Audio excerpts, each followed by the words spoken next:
Probably 476 if I had to guess, my eyeball. I didn't take a tape measure out. So you're talking about 8 more feet down? About 10 more foot, 8 to 10 foot. 8 to 10 feet. Yes, sir. Yes, ma'am. Two questions. First of all, your company, we've done the study on the dam. Are you affiliated with the people who would be doing the repair on the dam? No, ma'am. We do not have a construction division. That's not something we do. So the way the engineering services on that, this is not a design build contract. I have if it's more expensive for you, it doesn't put any money in my pocket or my company's pocket. Right? So we would prepare a package for you with a full design, specifications, which tell the contractor how strong this concrete's got to be, what kind of dirt it can use, all this kind of stuff, and then front-end technical specifications that talks about contract language. Basically, anything you go out and bid for, say the village goes out and buys a truck or a tractor. There's payment terms, there's warranties, there's insurance, all that stuff is part of the package. And then you would send that out with our assistance, would send that out to bidders, right? They're gonna come and they're gonna give you, they have that sheet I had up there with the price list. They get something that looks like that, except it has quantities, no prices. The prices are there for them.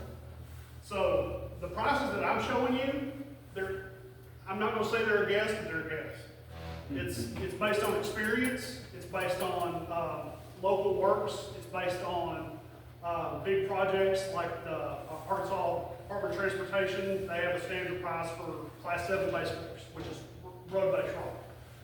That's one of the things we use. We reference back to all these things to estimate a price. And there's no way until you put it in a contractor's hands to get an actual price. And our job as an engineer is to do our best to, when you get an actual price up front from a contractor, to eliminate what are called change orders, right? These are things where you give them something but there's a change in the conditions, either in what you're requiring or what is necessary to do the contract or the contract conditions. There's suddenly, Jimmy Hoffa's car buried in the dam. We got to extract that and deal with, cultural resources. Who knows? That would be a change order. And whenever there's a change order potential, and please, if any of you are contractors in the room, I apologize. I know that's how you make money. But when you get a contractor under contract and they have the opportunity to execute a change order with you, unless you have a really straight contractor who wants to work with you again in the future, buckle up, okay? They have you by the short hair, okay?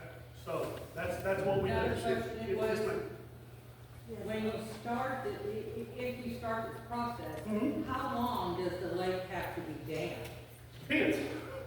Okay, so remember we talked about rapid drawdown, right? That's one of those factors that we assessed. We have not done, and this would probably be something that's part of full-term design. I've got to figure out how quickly I can pull the lake down. I can't just go out there and breach it right now. If I do, work will fail.